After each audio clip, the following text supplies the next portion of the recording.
Welcome to PowerPoint presentation. ఈరోజు మనం చెప్పుకోబోయేటటువంటి అంశం హెగెల్ ఫిలాసఫీ. తత్వశాస్త్రం సాధారణంగా చాలా జటిలమైనదిగా మనం చెప్పుకుంటాం. తాత్విక సిద్ధాంతాలు కఠినంగా ఉంటూ ఉంటాయి. అయితే హెగెల్ తత్వచింతనను జటిలత్వానికి పరాకాష్ఠగా మనం చెప్పుకోవచ్చు. నన్ను ఎవరు సరిగా అర్థం చేసుకోలేకపోయారు, ఒక్క డాక్టర్ రోజన్ క్రాడ్జ్ తప్ప. ఆయన కూడాను తప్పుగా అర్థం చేసుకున్నాడు. హెగెల్ చివరి రోజుల్లో మరణశయ్య మీద ఉండగా ఇలా అన్నాడని ప్రతీతి. అంటే హెగెల్ని ఈ ప్రపంచంలో సరిగా ఎవరూ అర్థం చేసుకోలేదు. ఎందుకంటే ఆయన తాత్విక చింతన, భావ కాఠిన్యత, పదజాలం అంత క్లిష్టంగా ఉండేది. తత్వశాస్త్రాన్ని జటిలత్వానికి పరాకాష్ఠగా హెగెల్ తీసుకెళ్ళాడు. ఇంతకుముందు మనం కాంట్ తత్వచింతన అతి క్లిష్టమైందని పేర్కొంటాం. అంతకంటే క్లిష్టమైంది హెగెల్ సిద్ధాంతం. భావ క్లిష్టత కొంత, భాషా సంక్లిష్టత మరికొంత. దానికి తోడు తన భావాల వ్యక్తీకరణకు ఆయన స్వయంగా సృష్టించుకున్నటువంటి భాష జటిలత మరికొంత. ఇవన్నీ కలిసి హెగెల్ తత్వాన్ని జటిలత్వానికి పరాకాష్ఠగా తీసుకెళ్ళాయి. 18వ శతాబ్దపు పాశ్చాత్య తత్వ ప్రపంచం మీద హెగెల్ ప్రభావం చాలా ఉంది. హెగెల్ ప్లేటో తరువాత ప్లేటో అంతటి వాడని కొంతమంది పొగిడారు. అతడు చెప్పింది ఏంటో సరిగా అర్థం కాకపోవటం వల్లనే అతనికి అంత పేరు వచ్చిందని కొంతమంది విమర్శించిన వారు కూడా లేకపోలేదు. మొత్తం మీద హెగెల్ సిద్ధాంతాల ప్రభావం ఐరోపా, అమెరికా ఖండాలపై చాలా మంది మీద మనకు కనిపిస్తుంది. దీనికి ఒక ప్రత్యక్ష ఉదాహరణ కార్ల్ మార్క్స్. మార్క్స్ తన భావవాదాన్ని ఆవిష్కరించడానికి హెగెల్ ప్రతిపాదించిన గతితార్కికవాదాన్ని స్వీకరించి దానికి తన భౌతికవాదాన్ని జోడించాడు. హెగెల్ గతితార్కికవాదాన్ని తల మీద నిలబెడితే తాను దాన్ని కాళ్ళ మీద నిలబెట్టినట్లుగా మార్క్స్ చెప్పుకున్నాడు. మార్క్స్ చదువుకునేటటువంటి రోజుల్లో యంగ్ హెగెలియన్ అనే ఒక బృందంలో మార్క్స్ కూడా సభ్యుడిగా ఉండేవాడు. మరోవైపు హెగెల్ సిద్ధాంతాలు నాజిజం, ఫాసిజం వంటి రాజకీయ సిద్ధాంతాలకు కారణభూతమయ్యాయి అని చెప్పి విమర్శ ఉంది. రాజ్యానికి, శాసనానికి విధేయత చూపించటమే స్వాతంత్రం అన్న హెగెల్ వాదానికి ఇది మరీ అంత సరైనటువంటి విషయం కాదేమో. ఎందుకంటే దీనిలోంచే నాజిజం, ఫాసిజం పుట్టుకొచ్చాయని చెప్పుకోవడానికి మనకు పూర్తిగా అవకాశం లేదు. ఒకసారి ఒక ఫ్రెంచ్ స్నేహితుడు అసలు మీరేం చెప్పదలుచుకున్నారో సూటిగా చెప్పండి అని హెగెల్ని అడిగాడట. అందుకే హెగెల్ 10 లావుపాటి గ్రంథాలు రాశాడు అని ఒక చోట విల్ జూలెంట్ పేర్కొన్నాడు. విజ్ఞాన శాస్త్రాలలో కోపర్నికస్ తీసుకువచ్చిన విప్లవం లాంటిది తాను తత్వశాస్త్రంలో తీసుకొచ్చాను అని చెప్పి కాంట్ చెప్పుకున్నాడు. హెగెల్ ఇంకా ముందుకెళ్ళి తనకు పూర్వతత్వవేత్తలందరిలోని వైరుధ్యాలను సమన్వయంపరిచి తాను ఒక నూతన సిద్ధాంతాన్ని ప్రతిపాదించడమే కాకుండా తత్వశాస్త్రానికి తన సిద్ధాంతం పరాకాష్ఠ అని, తన తర్వాత ఎవరైనా సరే ఇక చెప్పటానికి ఏమీ లేదు అని చెప్పి హెగెల్ గర్వంగా చెప్పుకున్నాడు. తర్కశాస్త్రం, భౌతిక శాస్త్రం, పారభౌతిక శాస్త్రం, మానవ పరిణామ శాస్త్రం, మనస్తత్వ శాస్త్రం, న్యాయశాస్త్రం, నీతి శాస్త్రం, రాజనీతి శాస్త్రం, అర్థశాస్త్రం, అలంకార శాస్త్రం, మతం, చరిత్ర, ఇలా మొత్తం మానవ విజ్ఞానాన్ని హెగెల్ విశ్లేషించాడు. పూర్వపు సిద్ధాంతాలను ఖండిస్తూ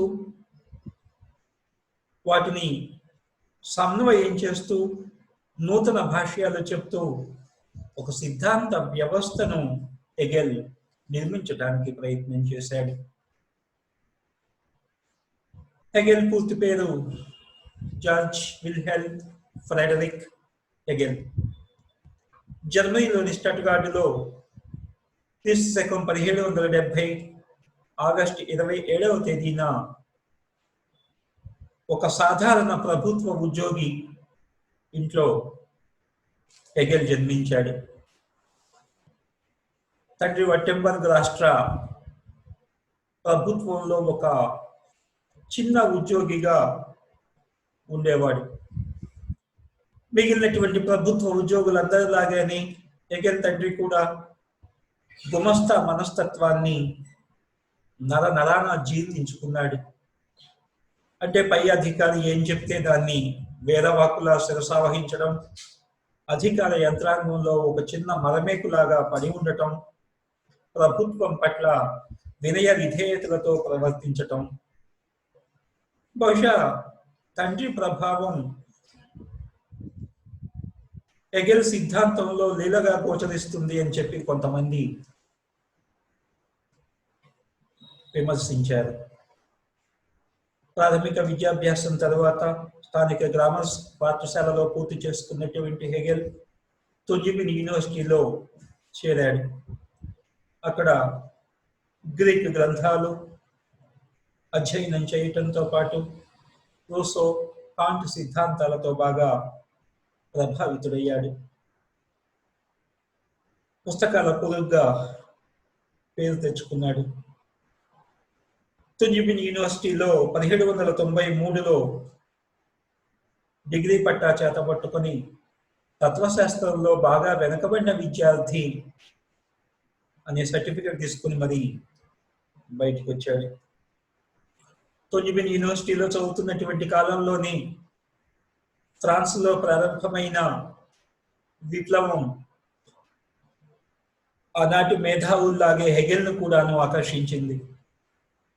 స్వేచ్ఛ, సమానత్వం, సౌభ్రాతృత్వ నినాదాలతో ప్రారంభమైన ఫ్రెంచ్ విప్లవం ప్రపంచానికి స్వేచ్ఛ స్వాతంత్రాలను అందిస్తుందని మిగిలిన వారిలాగే హెగెల్ కూడా ఆశించాడు. మానవ చరిత్రలో ఒక కొత్త శకానికి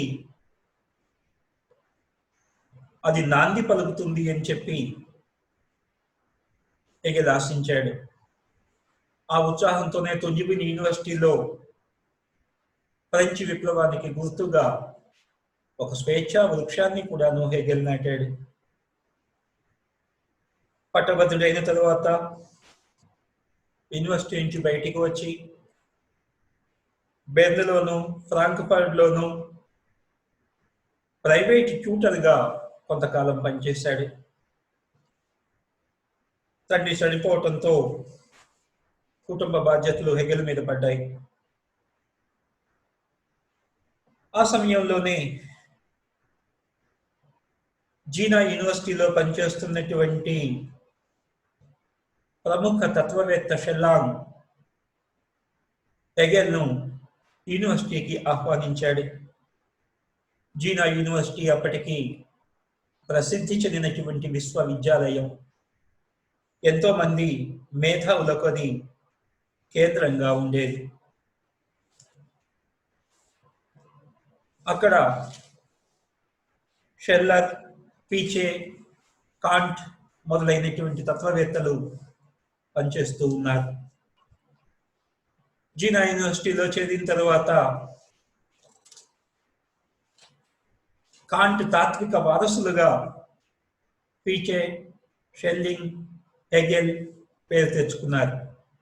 ఈ ముగ్గురులో కూడాను హెగెల్ సుప్రసిద్ధుడు.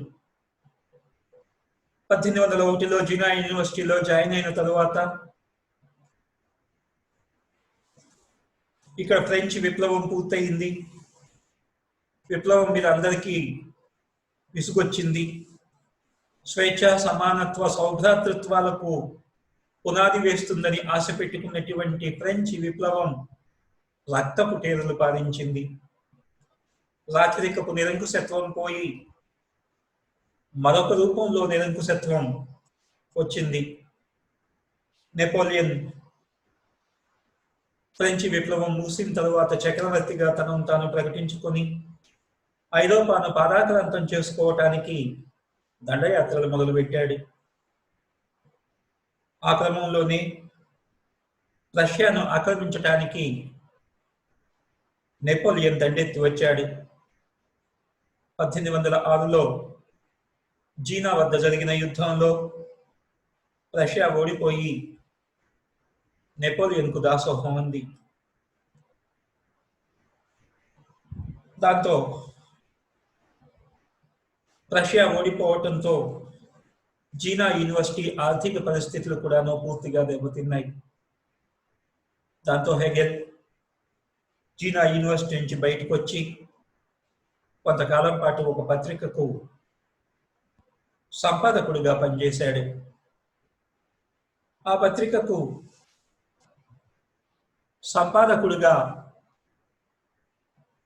పనిచేస్తున్నటువంటి కాలంలోనే ఒక సుప్రసిద్ధ గ్రంథాన్ని హెగెల్ రచించాడు. అదే ద సైన్స్ ఆఫ్ లాజిక్ అనే గ్రంథాన్ని హెగెల్ రచించాడు. ఆ గ్రంథ క్లిష్టత చూసి మొత్తం జర్మన్ ప్రపంచం మంత్రముగ్ధమైపోయింది. ఆ గ్రంథం హెగెల్ను హిడెల్బర్గ్ యూనివర్సిటీకి ఆహ్వానించింది. హైడెల్బర్గ్ యూనివర్సిటీలో తత్వశాస్త్ర ఆచార్య పదవి హెగెల్కు దక్కింది. హైడెల్బర్గ్ యూనివర్సిటీలో ఉన్నటువంటి కాలంలోనే మరొక గ్రంథం Encyclopedia of the philosophical Sciences, Encyclopedia of the philosophical sciences అనే గ్రంథాన్ని 1817లో హెగెల్ రచించాడు. ఈ గ్రంథం ఏకంగా హెగెల్ను బెర్లిన్ యూనివర్సిటీ ఆకర్షించేలా చేసింది. బెర్లిన్ యూనివర్సిటీ హెగెల్ను ఆహ్వానించి 1818లో ఆచార్య పదవినిచ్చి సత్కరించింది. హెగెల్ బెర్లిన్లో 1818 నుంచి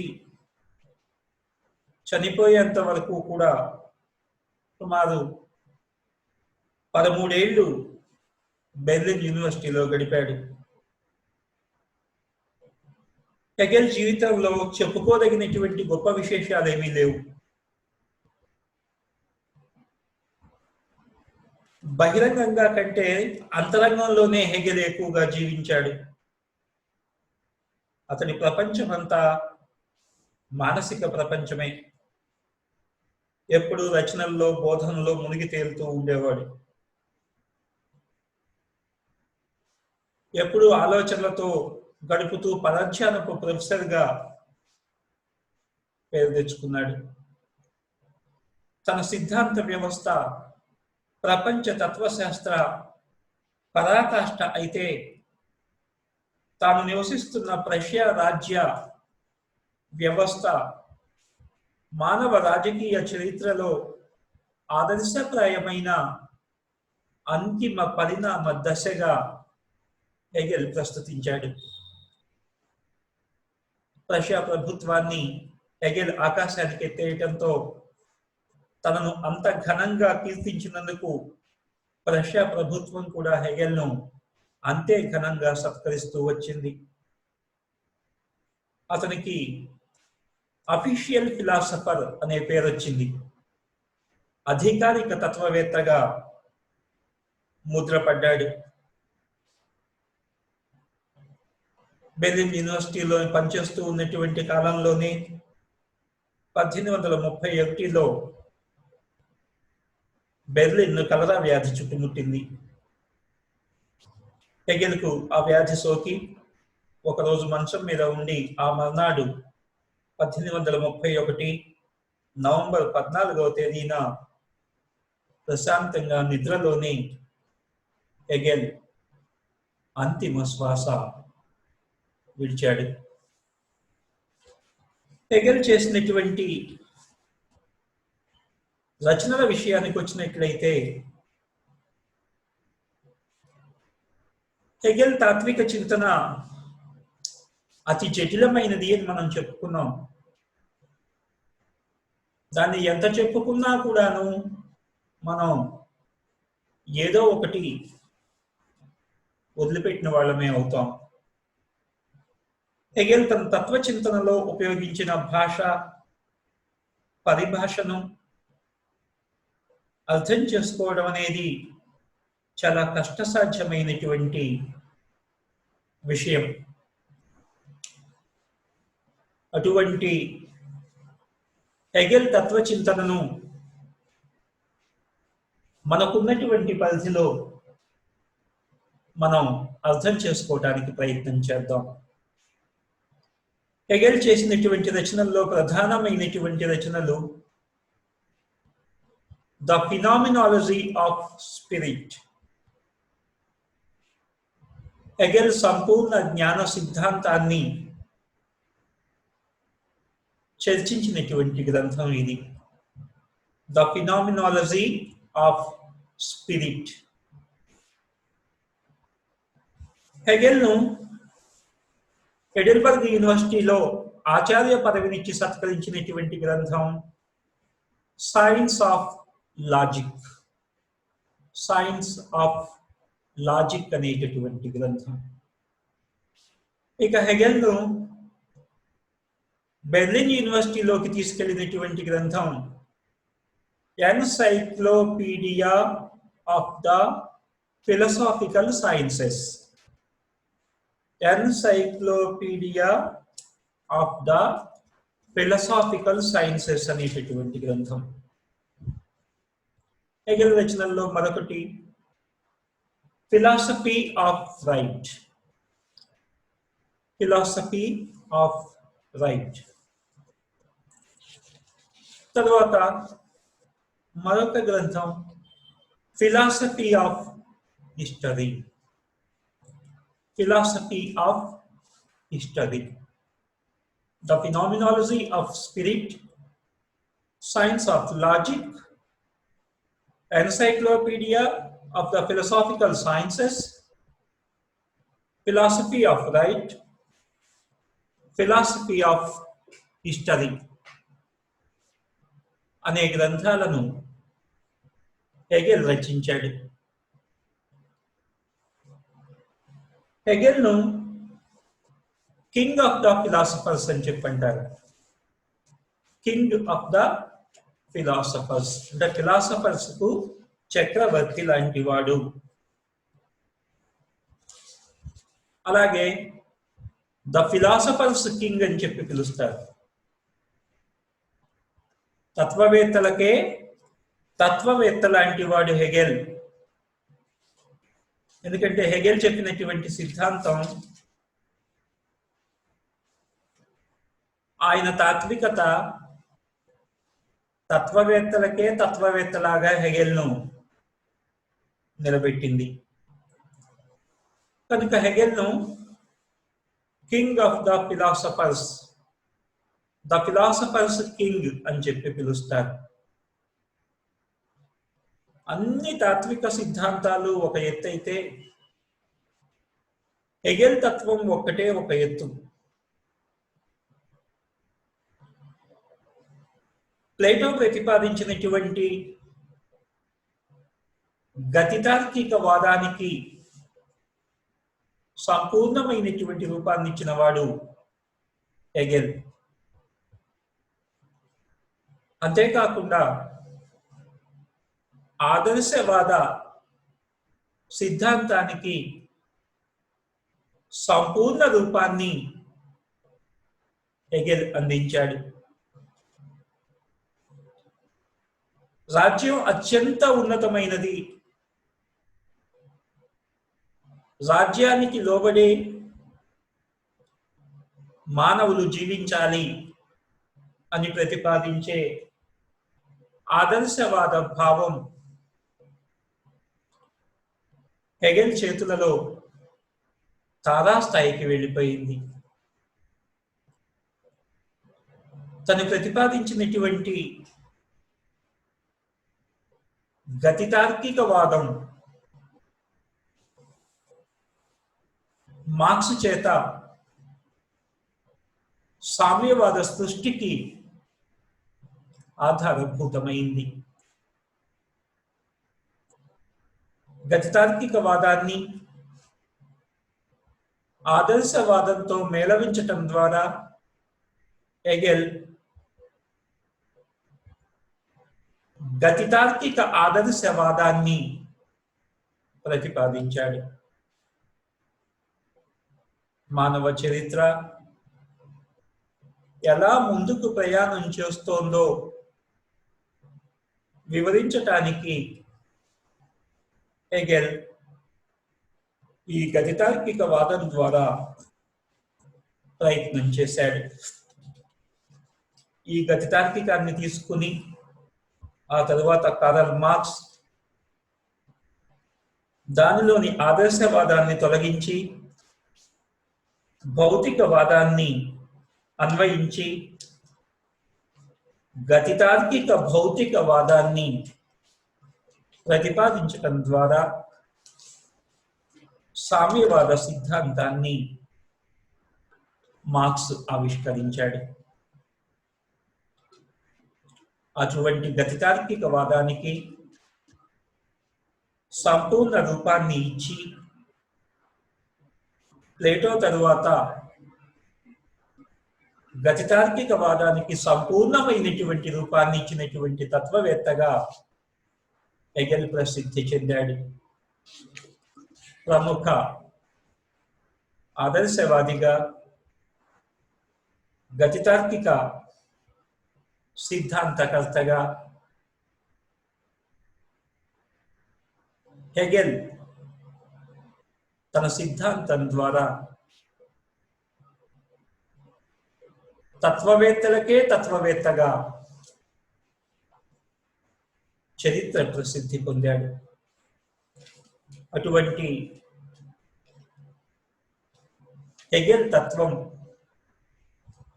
సంపూర్ణ జ్ఞాన సిద్ధాంతంతో ప్రారంభమవుతుంది. ఇది హెగెల్ జీవితం, ఆయన చేసినటువంటి రచనలు. తరువాయి భాగంలో హెగెల్ సంపూర్ణ జ్ఞాన సిద్ధాంతాన్ని మనం చర్చించుకుందాం. Thank you very much.